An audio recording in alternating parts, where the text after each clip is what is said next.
அதாவது இப்போ பார்த்தீங்கன்னா, இப்போ இஸ்ரேல், காசா அப்புறம் ஈரான் மேல இஸ்ரேல் குண்டு போடுது. உக்ரைன் மேல ரஷ்யா போடுது. ரஷ்யா மேல உக்ரைன் போடுது. கட்டடங்கள்லலாம் குண்டு போடுறாங்க. அதுக்குள்ள மனுஷங்க இருப்பாங்க. ஆனா நம்ம அதெல்லாம் பார்த்து கவலைப்பட மாட்டேங்கிறோம். அந்த அந்த அ அந்த குண்டு கட்டடத்து மேல படும்போது எப்படி வெடிக்குது? இதில நம்ம மயங்கி போறோம். இந்த காட்சிகள்ல மயங்கி போறோம்.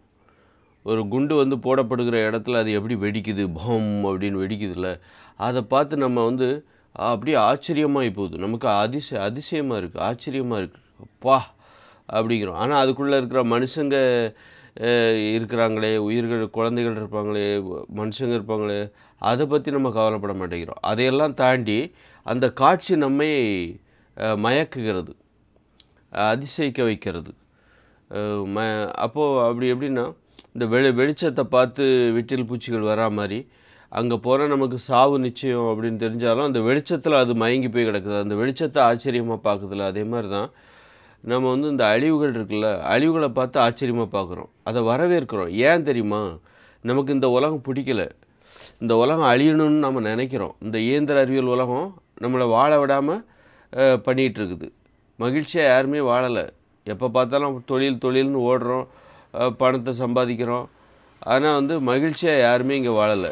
அன்பு, பாசம், அப்புறம் இங்கே ஏகப்பட்ட ஏற்றத்தாழ்வுகள் வேறு, உயர்ந்தவர் தாழ்ந்தவர் அப்படின்னு ஏகப்பட்ட பாரபட்சங்கள் வேறு. அதனால் நிறைய பேர் ஒரு சிலருக்கு மட்டும்தான் இங்கே ஏதோ மகிழ்ச்சியாக வாழ்கிறாங்களே தவிர, பெரும்பான்மையான மக்கள் ஒரு சிலரோட மகிழ்ச்சிக்காக அடிமைகளாக வேலை பார்க்குறாங்க. ஒரு சிலரோட மகிழ்ச்சிக்காக தான் பெரும்பான்மையான மக்கள் வேலை பார்க்குறாங்க. ஒரு சிலர் ஈஸியாக வேலை பார்த்துட்டு போயிடுறாங்க, கஷ்டமே படாமல் வேலை பார்க்குறாங்க. ஒரு சிலர் கஷ்டப்படுறாங்க. ஒரு சிலர் என்ன பண்ணுறாங்க, வீடுகளை கட்டி வச்சுட்டு மாதம் ஆனால் வாடகை வாங்கிட்டு வீட்டில் போய் உட்காந்துக்கிறாங்க. இன்னொருத்தர் என்ன அவர் நிறைய சம்பாதிக்கிறார். மாதம் ஆனால் வாடகை வாங்கிட்டு வீட்டில் போய் உட்காந்துக்கிறாரு, ஆனால் அவர் நிறைய சம்பாதிக்கிறாரு. இன்னொருத்தர் என்ன பண்ணால் டெய்லி 12 மணி நேரம் வேலை பார்க்குறாங்க, ஆனால் வருமானமே கிடையாது. அப்புறம் பெண்களுக்கு வெளியே வேலைக்கு போகிறதுக்கு ஒரு பாதுகாப்பு இல்லை, ஒரு தைரியம் இல்லை. அந்த அளவுக்கு ஆபத்தான உலகமாக இருக்குது.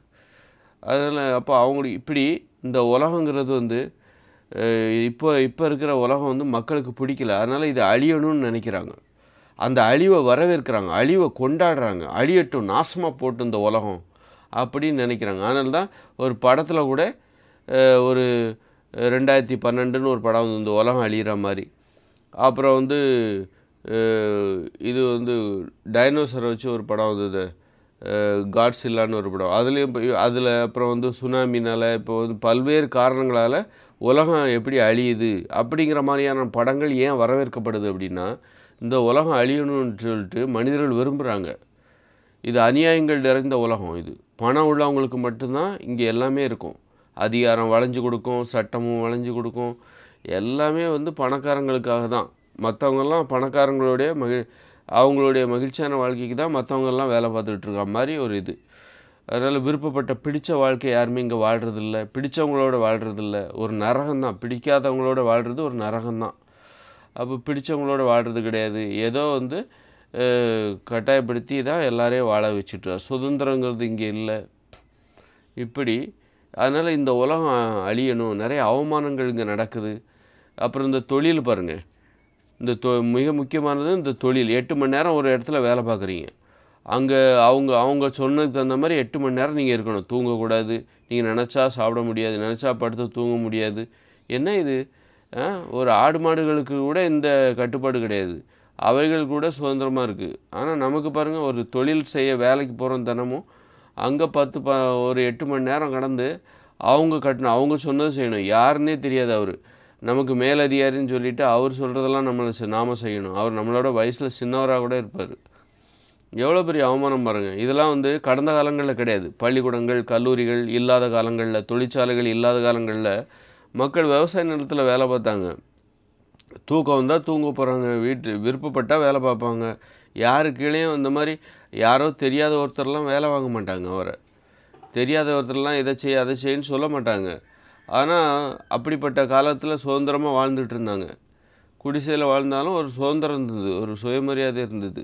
இன்றைக்கி பார்த்தா இந்த வேலைங்கிற போது இன்றைக்கி 12 மணி நேரமாக மாற்றிருக்காங்க, 10 மணி நேரம் வேலை நேரமாக மாற்றிருக்காங்க. எங்கே? ஆந்திராவில்.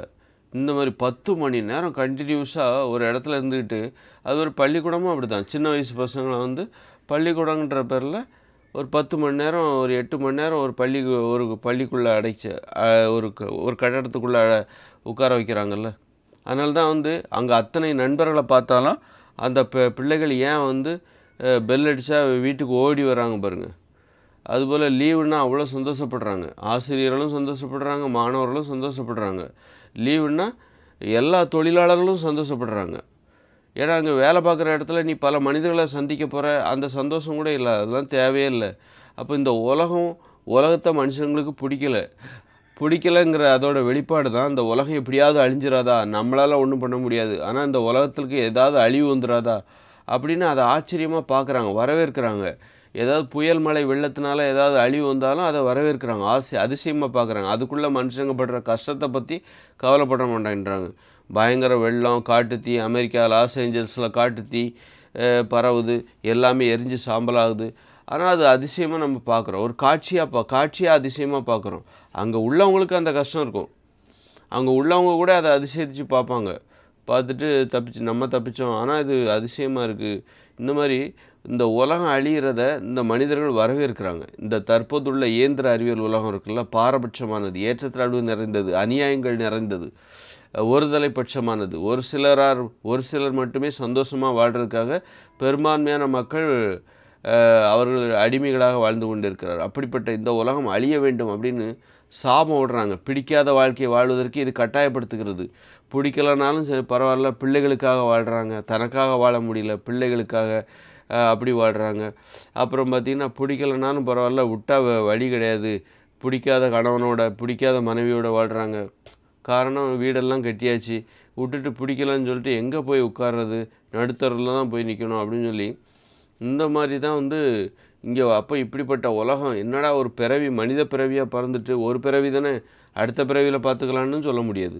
அப்போது ஒரு பிறவி தானே, இப்படிப்பட்ட பிறவியை நம்ம வீணடிக்கிறோமே அப்படின்னு சொல்லி இந்த உலகம் நம்ம வாழ்க்கைக்கு சாதகமாக இல்லையே அப்படின்னு சொல்லிட்டு பெரும்பான்மையான மக்கள் இந்த உலகத்தை சாபம் விடுறாங்க, அழியட்டும் அப்படின்னு நினைக்கிறாங்க. நிறைய அவமானங்களை சந்திக்கிறாங்க. முக்கியமான அவமானம் தொழிலில் வந்து யாரோ ஒருத்தர், அவர் சொந்தக்காரரே கிடையாது, அவருக்கெல்லாம் பயந்துக்கிட்டு நம்ம வேலை பார்க்க வேண்டியிருக்கு, அவர் சொல்கிற வேலையெல்லாம் நம்ம செய்ய வேண்டியிருக்கு. இதுதான் தொழிலில் உள்ளது.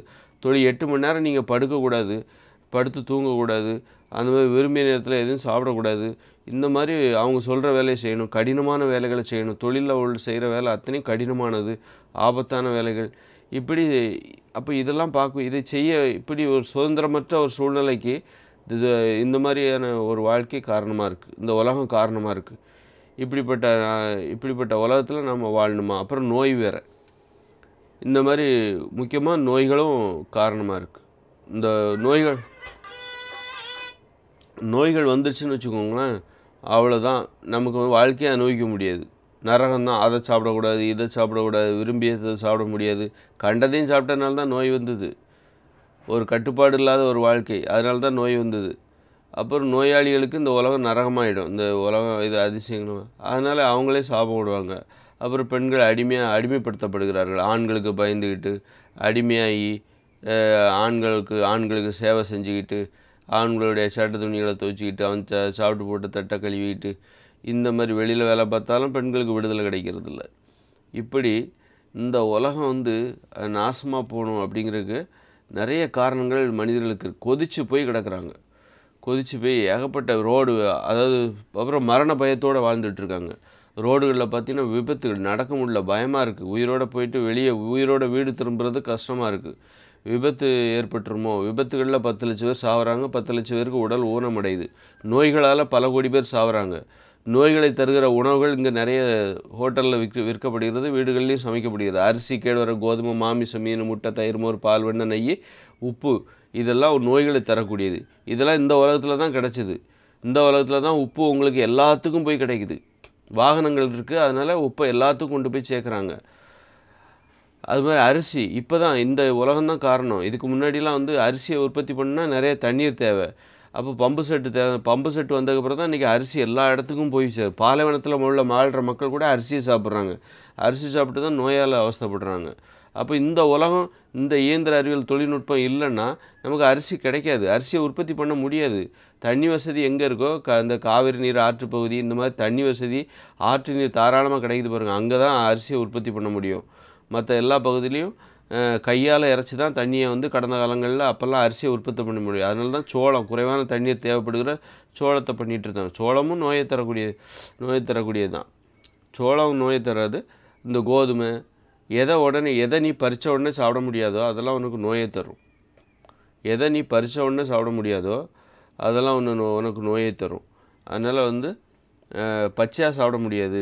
இந்த மாதிரி அரிசியெல்லாம் நெல்லெல்லாம் விளைய வச்சா அது ரைஸ் மில்லுக்கு போகணும், அதை பண்ணணும் இதை பண்ணணும், பலவித நடைமுறைகளை கடந்து தான் அதை நீ உணவாக மாற்ற முடியும். ஆனால் ஒரு பழத்தை பறித்த உடனே சாப்பிட முடியும். அப்போ அதெல்லாம் உணவு. இந்த மாதிரி பறித்த உடனே சாப்பிட முடியாத இதெல்லாம் உணவு கிடையாது. அது பலவித நடைமுறைகளுக்கு பிறகு தான் அது உணவாக அதை மாற்ற முடியும். அப்படின்னா அதெல்லாம் அப்படி கஷ்டப்பட்டு தான் எந்த ஒரு உயிரினமும் அப்படி சாப்பிட்றதில்ல, பறித்த உடனே தானே சாப்பிடுது. அப்போ அதெல்லாம் உணவு. அப்போ அந்த வகையில் இந்த இயந்திர அறிவியல் உலகம் மனிதர்களுக்கு பிடிக்கவே இல்லை.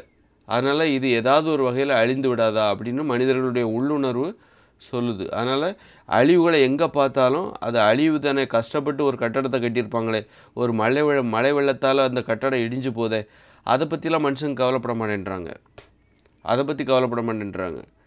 அந்த அழிவுகளை பார்த்து சந்தோஷப்படுறாங்க. ஒரு மிகப்பெரிய கட்டடம் இடிஞ்சு விழுது, தாய்லாந்தில் வந்து நிலநடுக்கத்தால் கட்டடங்கள் இடிஞ்சு விடுது, அந்த காட்சியை பார்த்து அதிசயிச்சு போகிறாங்க.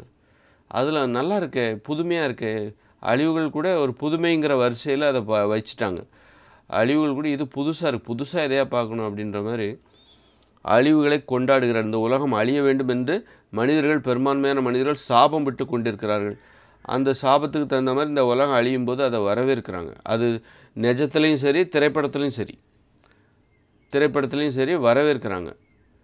இப்போ காசாவில் எல்லாம் இஸ்ரேல் குண்டு போட்டு அந்த காசாங்கிற நகரத்தை தரமட்டமாகிட்டாங்க. அதெல்லாம் பார்த்து மக்கள் வந்து குண்டு போட்டு டஃப்னு குண்டு போடுது, ஒரு குண்டு டம்முன்னு அடிக்குது, ஒரு பெரிய பில்டிங்கே தரமட்டமாயிருது. அதுக்குள்ளே மனுஷங்க இருப்பாங்க, எத்தனை பேர் செத்து போனாங்க அதை பற்றி நம்ம கவலைப்பட மாட்டேன்றோம். அந்த அளவுக்கு மனிதர்களுக்கு இந்த உலகத்து மேலே ஒரு வக்கரம் வந்துருச்சு, ஒரு கொடூரமான மனப்பான்மை. மனிதர்களுக்கு இந்த உலகமே பிடிக்கல. அது மாதிரி போர்னு வந்துருச்சு வைங்களேன். இவன் வந்து இஸ்ரேல் அடிக்க போகிறான். இஸ்ரேல் பாருங்கள், இப்போ ஈரான் பாருங்கள், அவன் சும்மா ஓடுவானா? அவன் வந்து மிசைல் வச்சுருக்கான். அவன் இன்றைக்கே பயங்கர தாக்குதல் நடத்த போகிறான். அவன் இஸ்ரேலை காலி பண்ணிடுவான், அவனை வந்து பயங்காட்டா வச்சுருவான். இப்போ யாருன்னு ஈரான் காட்டுவான் பாரு. இதுக்கிடையில் மனித உயிர்கள் செத்து போகிறாங்க, அலறி துடிப்பாங்க, கைகால்கள் இழந்து போயிடும், முண்டமாயிடுவாங்க, செதறி போயிடும். இதை பற்றிலாம் கவலை இல்லை. ஆனால் பேசும்போது அதை பற்றி கொஞ்சம் கூட கவலை இல்லாமல் மேலோட்டமாக பேசுகிறது. இவன் ஈரான் அடிக்க போகிறான் பாருங்கள், ஏதோ செஸ் விளையாடுற மாதிரி ஈரான் அடிக்க போகிறான், இப்போ இஸ்ரேல் தாக்க போகிறான், இப்போ இஸ்ரேல் பதிலடி கொடுப்பான், இப்போ பாரு நான் யாருன்னு காட்டுவான் பாரு. அப்படி ஏதோ வந்து இதிலெல்லாம் மனிதர்களுடைய உயிர்கள் எதுவுமே சாகாமல் ஏதோ விளையாடுற மாதிரி பண்ணிகிட்ருக்கானுங்க. ஏதோ விளையாட்டு மாதிரி, கிரிக்கெட்டில் வந்து இவர் அடிப்பார் பாரு, அவர் சிக்ஸர் அடிப்பார் பாருன்ற மாதிரி. இதுக்கிடையில் மனித உயிர்கள் அவலங்கள் ஓலங்கள் இதெல்லாம் பற்றி கவலைப்பட மாட்டேன்றாங்க மனிதர்கள். அந்த அளவுக்கு இந்த உலகத்தின் மீது, இந்த இயந்திர அறிவியல் உலகத்தின் மீது மனிதர்களுக்கு வெறுப்பு, வயிற்றெரிச்சல், பொறாமை, இது அழியட்டும் அப்படிங்கிறது. அப்புறம் வந்து இப்போ இன்னொன்று பார்த்திங்கன்னா, ஒருத்தர் பணக்காரராக இருக்கார், ஒருத்தர் ஏழையாக இருக்கார். அவன் கார் கதவெல்லாம் இவனுக்கு திறந்து விடணும், அவன் வீட்டு வேலைகள் எல்லாம் அங்கே உள்ள பெண்கள் வீட்டு வேலைக்காக செய்யணும். ஐயா வணக்கம் ஐயா, அம்மையா, கொய் ஐயா, மொய் ஐயாங்கிறது, குனிகிறது, நிமிர்றதுன்னு சொல்லிட்டு, அப்போ இப்படிப்பட்ட உலகம் இருந்தால் என்ன, அழிஞ்சா என்ன அப்படின்னு தானே நினைப்பாங்க. நினைக்கிறதுல என்ன தப்பு இருக்குது? வாழ்ந்தால் மகிழ்ச்சியாக வாழணும். மகிழ்ச்சியாக வாழாமல் மரியாதையோடு வாழாமல் எல்லாருக்கும் நீதி ஒன்றா இருக்கணும், எல்லாரும் சமந்தான். அது என்ன, இன்னொருத்தருக்கு பணக்காரன் வந்து மனிதர்களே வேலைக்கு வச்சுக்கிறான், ஆடு மாடுகளை வேலைக்கு வச்சுக்கிற மாதிரி மனிதர்களே வேலைக்கு வச்சு அவனுக்கு வளைஞ்சு கொடுக்குறது என்ன, குறிஞ்சி நிமிர்றது என்ன, ஐயா வணக்கங்க, சரிதாங்க, அப்படித்தாங்க, ஓமாங்கங்கிறது. இப்படிப்பட்ட இந்த உலகம் இருந்தால் என்ன, அழிஞ்சா என்ன? இந்த உலகத்துக்கு ஒரு வேல்யூவே கிடையாது. தற்போதுள்ள இயந்திர அறிவியல் உலகம் இருக்குல்ல, பார்க்குறதுக்கு பிரம்மாண்டமாக இருக்குது, ஆனால் ஒரு தகுதி இல்லாத உலகம். அதனால்தான் இந்த அழிவுகள், இந்த உலகம் அழிஞ்சாலும் தப்பு இல்லை. இந்த உலகத்தில் என்ன வாழ்கிறதுல, உயிரோடு வாழ்கிறதுல உயிருக்கே மதிப்பு இல்லை, மனிதனோட உயிருக்கே இங்கே மதிப்பு இல்லை. ஏன்னா இது ஒன்றும் மரியாதையான உலகம் கிடையாது. இங்கே நீதி கிடையாது, நியாயம் கிடையாது, சமத்துவம் கிடையாது, ஆண் பெண் சமத்துவம் கிடையாது, ஆண்களுக்குள்ளேயும் சமத்துவம் கிடையாது, பெண்களுக்குள்ளேயும் சமத்துவம் கிடையாது, ஏற்றத்தாழ்வுகள், பாரபட்சமானது, அநியாயங்கள் நிறைந்தது, பணக்காரர்களுக்கு சாதகமானது, இப்படி பெண்களுக்கு எதிரானது. பெண்களை வெளியவே வேலைக்கே போக முடியல, அந்த அளவுக்கு ஆபத்தான உலகம். ஆண்களும் பெண்களும் வெளியே நடந்து போக முடியல, ரோடெல்லாம் மரண பயம், விபத்துகள், வாகன விபத்துகள், நோய்கள், சாப்பிடுகிற உணவுகள்லாம் நஞ்சாகி போச்சு, நோய்களை தருகிறது. இப்படி எந்த விதத்துலேயும் இந்த உலகம் நியாயமானதே கிடையாது. அப்படி இருக்கும்போது இந்த உலகம் இருந்து என்ன, இந்த உலகத்தில் வாழ்கிறத விட செத்து போகலாம், இங்கே என்ன சும்மா நானும் வாழ்கிறேன்னு சொல்லிட்டு வாழ்கிறேன். அந்த உலகத்துக்கு ஒரு மரியாதையே கிடையாது. இந்த இயந்திர அறிவியல் உலகத்துக்கு ஒரு மரியாதையும் கிடையாது, ஒரு தகுதி இல்லாத உலகம். அதனால்தான் இந்த உலகம் அழிஞ்சால் இந்த மனிதர்கள் வரவேற்கிறாங்க, கொண்டாடுறாங்க. இதில் வாழ்கிறத விட சாகிறது, இந்த உலகம் அழியணும், அதுதான் நாங்கள் விரும்புகிறோம் அப்படிங்கிறது தான் நம்ம திரைப்படத்தில் அழிவை காட்டினாலும் கொண்டாடுறோம், வரவேற்கிறோம். இந்த உலகம் அழிகிற மாதிரி 2012ன்னு ஒரு படம் காட்டினாங்க. அதில் பார்த்தா இந்த உலகம் எப்படியெல்லாம் அழியுது அப்படிங்கிற மாதிரி காமிச்சாங்க. அதுபோல் நிறைய படங்களில், ஹாலிவுட் படங்கள்லாம் காமிச்சிட்டாங்க. சுனாமினால் உலகம் அழிகிற மாதிரியும், நிலநடுக்கத்தினால உலகம் அழிகிற மாதிரியும், அப்புறம் பிற உயிரினங்கள், ஏலியன்ஸ் வந்து இந்த உலகத்தை அழிக்கிற மாதிரியும், அதெல்லாம் பார்க்கும்போது இதெல்லாம் மனிதர்கள் வரவேற்கிறாங்க. பெரிய கட்டடங்கள் இடிஞ்சு விடுற மாதிரியும், சுனாமி, அப்புறம் வந்து நிஜத்திலேயே வந்து காட்டுத்தீனால லாஸ் ஏஞ்சல்ஸ் நகரம் அழியிறது, இதெல்லாம் மனிதர்கள், அதற்கிடையில் மனிதர்கள் அவஸ்தைப்படுவாங்களே, வீடு வாசல்லாம் போகும், அதை பற்றிலாம் கவலை இல்லை. ஏன்னா இந்த மனிதர்களுடைய உணர்ச்சிகளுக்கு மதிப்பே கிடையாது. அவனுக்கு மரியாதையே கிடையாது. அவன் தகுதியற்ற வாழ்க்கையை வாழ்ந்துகிட்டு இருக்கான். இருந்தா என்ன, வாழ்ந்தா என்ன, ஐயோ அவனை பற்றி கவலைப்படுறதுக்கு ஒன்றும் மரியாதையான வாழ்க்கை வாழலை, பாரபட்சமாக சுயநலம் நிறைந்த வாழ்க்கை வாழ்கிறான், தான் வாழ்ந்தால் போதும்னு நினைக்கிறான். அப்படிப்பட்ட மனிதர்கள் நிறைந்த இந்த பூமி, இந்த உலகம் இருந்தா என்ன போனா என்ன அப்படின்னு நினைக்கிறாங்க. அப்போ சாகணும்னு நினைக்கிறாங்க. இருந்தா என்னன்னு இல்லை, இந்த உலகம் அழியணும்னு எல்லாரும் சாபம் விடுறாங்க, எல்லாருமே சாபம் விடுறாங்க. இப்போ சின்ன குழந்தைகளை நீ பள்ளிக்கூடத்துக்கு போகணும், யூகேஜி, விளையாட விடாமல், எந்த குழந்தைகளை இன்றைக்கி விளையாடவே விடுறதில்ல, ஆட விடுறது கிடையாது, பாட விடுறது கிடையாது. பள்ளிக்கூடம் போ, அங்கே போ, இங்கே போகணும். அப்புறம் தொழிற்சாலை, படிப்பு முடிஞ்சால் தொழிற்சாலை, வேலைக்கு போ, லீவே இல்லாமல் வேலை பார்க்க.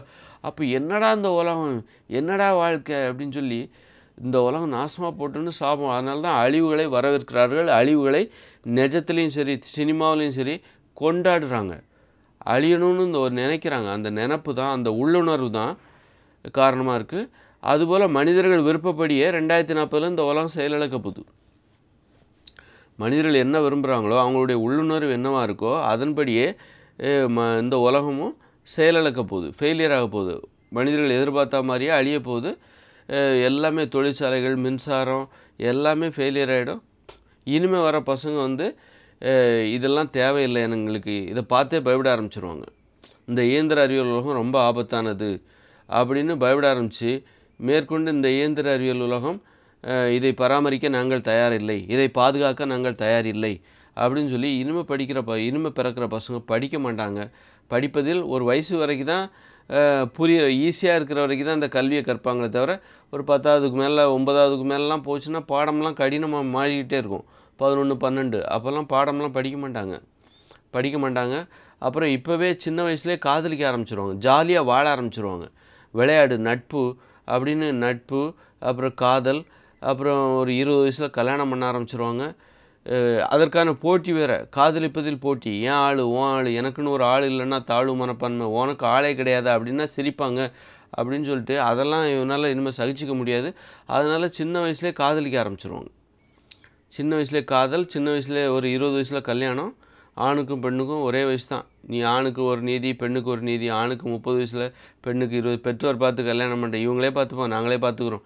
அப்போது இந்த இயந்திர அறிவியல் உலகம், நான் படித்தா தான் சந்தோஷமாக இருக்க முடியும், இந்த மாதிரி தொழில் செய்யணும், பணக்காரனானால் தான் சந்தோஷமாக இருக்க முடியும்னு நீங்கள் சொல்கிறீங்க, பெரியவங்க சொல்கிறாங்கள்ல, அதெல்லாம் இல்லை. படிக்காமலும் அல்லது வேலைக்கு போகாமலும் பணம் இல்லாமலும் எங்களால் சந்தோஷமாக வாழ முடியும், எளிமையாக வாழ்ந்து எங்களால் சந்தோஷமாக வாழ முடியும் அப்படின்னு இனிமேல் நிரூபிக்க ஆரம்பிச்சிருவாங்க. இனிமேலாம் வந்து யாரும் வந்து ஒரு தியாகியாக, கடினமாக உழைக்கிற ஒரு பொறியாளராக, விஞ்ஞானியாக யாரும் இருக்க மாட்டாங்க. ஏன்னா காதலிப்பதில் ஒரு போட்டி இருக்குது. அந்தந்த வயசில் உன் ஆளை நீ பிடிக்கணும். அப்போது பிடிக்கிறது மட்டும் கிடையாது, உன் ஆளை நீ கரெக்ட் பண்ணணும். உனக்கு ஒரு ஆளை நீ பிடிக்கணும், உனக்கு ஒரு வாழ்க்கை துணையை தேர்ந்தெடுக்கணும். அதற்கு இங்கே ஒரு போட்டி இருக்குது. 16 வயசுலேயே அதற்கு ஆரம்பிச்சிடுறாங்க. ஒரு ஆண் பெண்ணை தேடுறதும், பெண் ஆணை தேடுறது மட்டும் கிடையாது. அப்போ 20 வயசில் கல்யாணம் பண்ணிக்கணும். அவளை தக்க வச்சுக்கணும், ஒரு மனைவியை தக்க வச்சுக்கணும், ஒரு கணவன் தனக்கு பிடிச்ச ஒரு கணவனை தனக்கு உரிமையாக எப்போதுமே தக்க வச்சுக்கணும். அது ஒரு பெரிய போட்டம். இல்லைனா கல்யாணம் ஆனால் கூட எனக்கு பிடிக்கலன்னு சொல்லிட்டு இன்னொருத்தனை தேடி போயிடக்கூடாது, இன்னொருத்தையை தேடி போயிடக்கூடாது. அதனால் பிடிச்சவனை கல்யாணம் பண்ணுறது கஷ்டம், அவங்கள தக்க வச்சுக்கணும். அப்போ டெய்லி என்ன பண்ணணும், ஒரு ஆண் வந்து மனைவிக்கு சேவை பண்ணணும், உதவி பண்ணணும், 2 பேரும் நெருக்கமாகவே எப்போதும் இருக்கணும், 2 பேரும் நிறைய 2 மணி நேரம் பேசணும், 3 மணி நேரமாச்சு பேசணும், சேர்ந்தே வாழணும். அப்போ தான் உறவுகளை தக்க வச்சுக்க முடியும். கல்யாணம் ஆகிடுச்சி, அப்போ இனிமேல் என்ன கவலை, நம்ம ஆராய்ச்சி பார்க்க போகலாம், நம்ம பணத்தை சம்பாதிக்க போகலாம், வெளிநாட்டுக்கு போயிடலாம், இவ தான் கல்யாணம் ஆகிடுச்சில உட்காந்து கிடப்பா அப்படின்னு சொல்லிட்டு இனிமேல் நினைக்க முடியாது.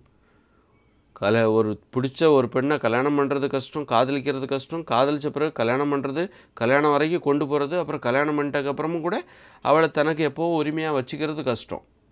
இனிமேல் அதில் தான் பிள்ளைகள்லாம் கவனம் செலுத்துவாங்க. இப்படி செலுத்தும் போது நீ எப்படி இன்ஜினியர் ஆக முடியும், நீ எப்படி டாக்டர் ஆக முடியும்? டாக்டர் ஆகணும்னா முழுக்க நீ நட்பு, விளையாட்டு, காதல் எல்லாத்தையும் தியாகம் பண்ணணும், குடும்பமாக தியாகம்.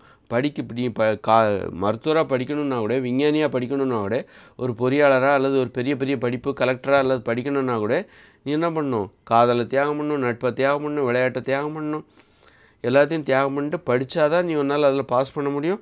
அப்புறம் அந்த வேலைக்கு போகணுன்னா கூட குடும்ப வாழ்க்கையை தியாகம் பண்ணணும், பிள்ளைகளோட நேரம் செலவழிக்க முடியாது. இன்றைக்கி என்னென்னா, நான் தான் நீ பணத்தை தேடிட்டு எங்கே போனாலும் நான் உனக்காக நான் உண்மையாக இருப்பேன் அப்படின்னு இன்றைக்கி பெண்கள்லாம் சொல்கிறாங்க, அல்லது ஆண்களும் சொல்கிறாங்க. நான் எங்கே போனாலும் நான் உனக்கு உண்மையாக தான் இருப்பேன் அப்படின்னு சொல்லி. அதனால தான் அந்த நம்பிக்கையில் தான் இனிமேல் வர காலங்களில் நீ எனக்கு உண்மையாக இருக்கணும்னா என் பக்கத்திலே இருக்கணும். நீ பாட்டுக்கு பணத்தை சம்பாதிக்க போகிறேன்னு நீ போயிட்ட அப்படின்னா நான் உனக்காகலாம் என் வாழ்க்கையை தியாகம் பண்ண முடியாது. அதனால் தினமும் எனக்கு வந்து காதல் தேவை, கட்டி பிடிக்கணும், உடலுறவு வச்சுக்கணும், இது ஆணும் பெண்ணுக்கும் தேவையாக இருக்குது. அதனால் நீ எப்பவும் பக்கத்தில் இருக்கணும். நீ பாட்டுக்கு பணத்தை தேடி வெளிநாட்டுக்கு போகிற அல்லது ஆராய்ச்சி பண்ண போயிட்டா எப்போவும் தொழில்னு போனால் அப்போ நீ ஒத்து வர மாட்டேன் அப்படின்னு சொல்லிட்டு நான் வேறு யாரையாவது தேடிப்பேன் அப்படின்னு சொல்லிட்டு தான் இனிமேல். அப்போ இந்த மாதிரி தான் இந்த உலகம் ஃபெயிலியர் ஆக போகுது. இனிமேல் வர பசங்க அவங்க வந்து இந்த இயந்திர அறிவியல் உலகம் இல்லாமலேயே, ஆடம்பரம் என்கிறது தேவை இல்லாமலேயே, பணம் என்பது அவசியம் இல்லாமலே எப்படி மகிழ்ச்சியாக வாழ்வது என்பது இந்த உலகத்துக்கு கற்றுக் கொடுப்பார்கள். எங்களுக்கு மகிழ்ச்சியாக வாழ்வதற்கு பணம் தேவையில்லை, காங்கிரீட் கட்டடங்கள் தேவையில்லை, வாகனங்கள் தேவையில்லை, ஆடம்பரமான வசதி தேவையில்லை, இல்லாமலும் எங்களால் ஒழுக்கமாக இருக்க முடியும், உண்மையாக இருக்க முடியும். இனிமேல் வந்து உறவுகளை தக்க வச்சுக்கணுன்னா நீ உண்மையாக இருக்கணும். உனக்கு பிடிச்சவங்கள தக்க வச்சுக்கணுன்னா நீ நடிக்கவே முடியாது. ஏன்னா நடித்தா கண்ணு காமிச்சு கொடுத்துரும், பேச்சு காமிச்சு கொடுத்துரும். உண்மையாக இருக்கணும்னா நீ உண்மையாக தான் இருக்கணும். அப்போ தான் உனக்கு பிடிச்சவங்க உனக்கு உண்மையாக இருப்பாங்க. உண்மையாக இல்லைன்னா விட்டுட்டு போயிட்டே இருப்பாங்க. அந்த சுதந்திரம் வந்து போச்சு. அப்போ இனிமேல் உள்ளவங்க உண்மையாக இருப்பாங்க, உறவுகளுக்கு உண்மையாக இருப்பாங்க, ஒழுக்கமாக இருப்பாங்க, கட்டுப்பாடு அதிலே வந்துடுது எல்லாமே. அதனால் படிக்கலைன்னா இனிமேல் உள்ள காலங்களில் படிக்கலைன்னா அவங்கெல்லாம் கெட்டு போயிடுவாங்களே, நாசமாக போயிடுவாங்களே அப்படின்னு நீங்கள் பயப்பட வேண்டிய அவசியம் இல்லை. இந்த மாதிரி எளிமையாக வாழ்வது அதெல்லாம் பாருங்கள், நான் எல்லா சொல்கிறதுலையும் பார்த்தா எல்லாமே ஃபில்லப் ஆகிடும். அப்புறம் ஆரோக்கியமாக இருப்பாங்க. எளிமையாக வாழும்போது உடல் உழைப்பு எல்லாமே இருக்கும். இந்த பணம் தான் நம்மளை வந்து உடல் உழைக்க முடியாமல் ஒரு சோம்பேறியாக மாற்றுது. ஆடம்பர வாழ்க்கை தான் சோம்பேறியாக மாற்றும். அதனால் நோய்கள் வரும், ஆயுள் காலம் குறையும். இனிமேல் பார்த்திங்கன்னா எளிமையாகவே எங்களால் சந்தோஷமாக வாழ முடியும், மகிழ்ச்சியாக வாழ முடியும் அப்படின்னு சொல்லிட்டு நிரூபிக்கும்போது, எளிமையாக வாழும்போது ஒரு குடிசையில் குடிசை தான், வேறு என்ன, குடிசைக்கு தான் போக வேண்டியிருக்கும். படிக்கலைன்னா என்ன, படித்தா தான் நீ காங்கிரீட் கட்டடத்தில் வசிக்க முடியும், படிக்கலைன்னா உனக்கு குடிசை தான். குடிசையில் வாழ்கிறவங்க என்ன பண்ணுவாங்க, அவங்களுக்கு வாகனங்கள் வாங்க பணம் இருக்காது இனிமேல் வர காலங்களில்.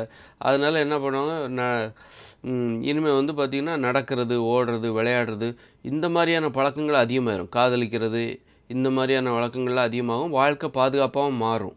இந்த ஆடம்பரமாக மாற தான் என்ன ஆகும், வாழ்க்கை அச்சுறுத்தலாக மாறிட்டுருக்கும். இனிமேல் வர காலங்களில் மனிதர்கள் எளிமையாகவே ஒரு குடிசையில் வாழ்ந்து கூட எங்களால் மகிழ்ச்சியாக, பாதுகாப்பாக, ஒழுக்கமாக, உண்மையாக வாழ முடியும், பிறருக்கு இடையூறு இல்லாமல் வாழ முடியும், ஒற்றுமையாக வாழ முடியும், அன்பு பாசம்னு எங்களால் வாழ முடியும் அப்படின்ட்டு நிரூபிக்க போகிறாங்க. அப்போ அதை பார்த்து மனிதர்கள் ஓஹோ ஓகே தப்பு இல்லை, அப்போது இதை பார்த்து பயப்படுறாங்க. எங்கே மனிதர்கள் வந்து ஒருவேளை படிக்கலைன்னா, எளிமையாக வாழ்ந்தால், குடிசைக்கு போனால் அந்த மனுஷங்க கெட்டு போயிடுவாங்க, வாழ்க்கை கெட்டு போயிடும், ஒழுக்கம் இல்லாமல் போயிடுவாங்க அப்படின்னு சொல்லி பிள்ளைகளை பார்த்து பெற்றோர்கள் பயப்படுறாங்க, மனுஷங்களை பார்த்து மனுஷங்களே பயப்படுறாங்க. இந்த மாதிரி ஆடம்பரமாக வாழ்ந்தால் தான் ஒழுக்கமாக இருக்க முடியும், உண்மையாக அமைதியாக வாழ முடியும்னு நினச்சாங்க. ஆனால் ஆடம்பரங்கிறது அமைதிக்கு வழிவகுக்காது, ஆபத்தானது. ஆடம்பரம், இந்த இயந்திர அறிவியல் உலக வளர்ச்சி, இந்த இன்றைக்கி கல்வி கற்றால் மனிதர்கள் அமைதியாக வாழ்வாங்க, சந்தோஷமாக வாழ்வாங்க அப்படிங்கிறதுக்கு எந்த உத்தரவாதமும் கிடையாது. அப்படி தான் நம்பணும். நம்ம கல்வி கற்றால் நம்ம நிம்மதியாக வாழலான்னு சொல்லிட்டு. ஆனால் கல்வி கற்றதுனால தான் இந்த எல்லாமே டெவலப் ஆகுது. கல்வி கற்றதுனால தான் இந்த பள்ளிக்கூடத்தில் போய் கல்வி கற்றதுனால தான் என்ன ஆகுது, எல்லாமே டெவலப் ஆகுது. போர் கூட டெவலப் ஆகிடுச்சு. முன்னாடி வாளில் சண்டை போட்டுருந்தாங்க, படித்து இன்றைக்கி கல்வி கற்றதுனால அந்த அறிவை பயன்படுத்தி ஏவுகணை மிசைல்னு சண்டை போடுறாங்க. நம்ம நாட்டில் எந்த பாதிப்பும் இல்லைன்னு சொல்லி நாம் நிம்மதியாக இருக்கிறோம். ஆனால் மத்திய கிழக்கு நாடுகள்லாம் பாருங்கள், இஸ்ரேல் நிம்மதியாக இல்லை, அந்த அந்த சிரியா அங்கெல்லாம் நிம்மதியே கிடையாது, லெபனான் அங்கே நிம்மதியே கிடையாது, பாகிஸ்தான் அங்கே நிம்மதியே கிடையாது. இப்போ வேறு சிந்து நதியை வேறு நிப்பாட்டிட்டாங்க, அவங்க தண்ணி கஷ்டப்படுறாங்க. அப்போ அந்த அளவுக்கு இயற்கையை மனிதர்களால் தடுக்க முடியுது. இதெல்லாம் முன்னாடி முடியுமா? முன்னாடி காலங்களில் ஒரு சிந்து நதியை தடுக்க முடியுமா? இந்த இயந்திர அறிவியல் தொழில்நுட்பம் தான் இந்த நதியை நிறுத்த முடியுது, இந்த அரசியல் விளையாட்டுகள் ஈடுபட முடியுது. இந்த மாதிரி இந்த இயந்திர அறிவியல் உலகம் பார்த்தீங்கன்னா அங்கெல்லாம் ஏகப்பட்ட போர் நடக்குது. ரஷ்யா உக்ரைனை தாக்குது. உக்ரைனில் உள்ள மக்கள்லாம் மரண பயத்தில் வாழ்ந்துட்டுருக்காங்க. ரஷ்யாவும் மரண பயத்தில் வாழ்ந்துட்டுருக்காங்க. ஏன்னா உக்ரைன்லேயும் அணு ஆயுதம் இருக்குது, அணுகுண்டு இருக்குது, ரஷ்யாக்கிட்டே இருக்குது. அப்போ 2 நாடும் பதட்டத்தோடு தான் இருப்பாங்க. அப்படியே உலகத்தில் பெரும்பான்மையான நாடுகள் அமைதியாகவே வாழலை. 1,00,000 பேர் தமிழீழ மக்கள் செத்து போனாங்க. அப்போ இந்த உலகம் நாம் இந்தியாவில் கொஞ்சம் நிம்மதியாக இருக்காங்க, ஏதோ ஒரு சிலர் குறைந்த சதவீனர் நிம்மதியாக இருக்கிறாங்க அப்படின்னு சொல்லிட்டு இந்த உலகம் சந்தோஷமானதுன்னு நினைக்காதீங்க. எல்லோரும் நிம்மதியாக வாழணும், அப்போ தான் இந்த உலகம் அமைதியானது. ஒரு பெரும்பான்மை கிட்டத்தட்ட ஒரு 200 கோடி மக்களாவது இந்த போரால் பாதிக்கப்படுறாங்க. ரஷ்யா, அப்புறம் இந்த அரேபிய பாலைவன பகுதிகளில் வாழ்கிற மக்கள், இவங்க எல்லாமே போரால் பாதிக்கப்படுறாங்க. இப்போ சிங்கள மக்கள் தமிழீழ மக்களை தொந்தரவு செய்கிறாங்க. இப்படி போரால், அப்புறம் வன்முறையால், குற்றங்களை பற்றிய பயம், பாலியல் வன்முறைகளை பற்றிய பயம், இப்படி இந்த உலகம் ஒரு யாருக்குமே பிடிக்கல. ஆமாம், அது அந்த அளவுக்கு. அதனால் இனிமே பிறக்கிற பசங்க என்ன பண்ணுவாங்க அப்படின்னா, இந்த உலகத்தின் மீது ஈர்க்கப்பட மாட்டாங்க. இந்த உலகத்தால் ஈர்க்கப்பட மாட்டாங்க. அவங்க எளிமையாகவே வாழ்ந்து நான் சந்தோஷமாக வாழ போகிறேன், நான் படித்து முடித்து வேலை செஞ்சு பணம் சம்பாதிச்சு அப்போ தான் எனக்கு ஒரு கல்யாணம் நடக்குமா, காதலி எனக்கு வாழ்க்கை துணை கிடைக்குமா, இல்லை அதற்கு நான் 16 வயசில் எனக்கான துணையை நான் தேட ஆரம்பிச்சிருவேன், 20 வயசில் கல்யாணம் பண்ண ஆரம்பிச்சிருவேன். இந்த மாதிரியான போக்கு. அப்புறம் நண்பர்கள், இதை விட மகிழ்ச்சியானது வேறு என்னது? இதை விட ஒரு மகிழ்ச்சி விஞ்ஞானம் தந்து விடுமா, ஒரு படிப்பு தந்து விடுமா, ஒரு தொழில் தந்து விடுமா, பணம் தந்து விடுமா? நண்பர்களோடு சந்தோஷமாக சிரிக்கிறது எவ்வளோ பெரிய சந்தோஷம். டிவியை பார்த்து சிரிச்சிட்ருக்காங்க, அப்போ நேரில் ஒரு நண்பர்களோடு சிரிக்கிறது, காதலிப்பது, இதை விட சந்தோஷம் வேறு எதுவும் தர முடியும் அப்படின்னு சொல்லிட்டு இந்த மாதிரி உறுதியான உடல் இதெல்லாம் நீ எளிமையாக வாழும்போது தான், நடக்கும்போது, ஓடும்போது, விளையாடும்போது, காதல் அப்படின்னு சந்தோஷமாக இருக்கும்போது தான் ஒரு உறுதியான உடல் கிடைக்கும். அப்போ அதுவே பெரிய பெருமையான விஷயம். நீ சும்மா படிப்பு வேலை செய்யாமல் உடல் உழைப்பு இல்லாத ஒரு தொழிலை செய்யும்போது உடம்பு ஃபிட்டாகவே இருக்காது. அப்போ அவமானமாக இருக்கும். ஒரு சட்டையை கழட்டிட்டு போட்டு ஒரு ஆணால் கூட இன்றைக்கி இருக்க முடியல. அந்த அளவுக்கு ஃபிட்னஸ் இல்லாத உடம்புனால ஆண்களுக்கு அவமானம், பெண்களுக்கு அவமானம், ஒரு கூச்சம்லாம் போச்சு. அதனால் இனிமே இந்த உலகம் எப்படி ஃபெயிலியர் ஆகும்னா, எங்களால் எளிமையாகவே பணம் இல்லாமலும் எங்களால் மகிழ்ச்சியாக வாழ முடியும், எளிமையாக வாழ்ந்து எங்களால் உண்மையாக ஒழுக்கமாக வாழ முடியும் அப்படின்னு நிரூபிக்கிற ஒரு முயற்சி தான் இனிமேல் நடக்க போகுது. இனிமேல் இளைய தலைமுறையினர். அதனால தான் இந்த உலகத்தை மேற்கொண்டு பராமரிப்பதற்கும் பாதுகாப்பதற்கும் இனிமேல் என்ன ஆகும் அப்படின்னா, இன்ஜினியர்கள் வரமாட்டாங்க. இன்ஜினியரிங் காலேஜில் மாணவர்களுடைய சேர்க்கை குறையும். அதுமாதிரி மருத்துவத்தில் மருத்துவத்தோட இப்போ இன்ஜினியரிங் காலேஜ் நிறைய இருக்குது, மருத்துவ காலேஜ் கம்மியாக இருக்குது. அதனால தான் மருத்துவத்தில் இடம் கிடைக்க மாட்டேங்குது. அதுவே பார்த்திங்கன்னா இனிமேல் போகிற காலங்களில் மருத்துவ படிப்பு படிக்கிறதுக்கு ஆட்கள் வரமாட்டாங்க. அந்த மாதிரி ஒவ்வொரு படிப்பும் படிக்கிறதுக்கு மாணவர்கள் ஆர்வம் இல்லாமல் இருக்காங்க, அதற்கு தகுதியானவர்களாகவும் இல்லாமல் இருக்கிறார்கள். இன்றைக்கி படிக்க முடியாத அளவுக்கு மாணவர்களின் கவனத்தை திசை திருப்புறதுக்கு நிறைய விஷயம் இருக்குது. நம்ம 30 வருஷத்துக்கு முன்னாடி நமக்கு படிப்பில் கவனம் செலுத்த முடியும். ஏன்னா அன்றைக்கி பெரிய தொழில்நுட்பம், இந்த மாதிரி டிவி, மொபைல் ஃபோன் எதுவுமே கிடையாது. என்டர்டெயின்மெண்ட்டுகள் அன்றைக்கி கம்மி.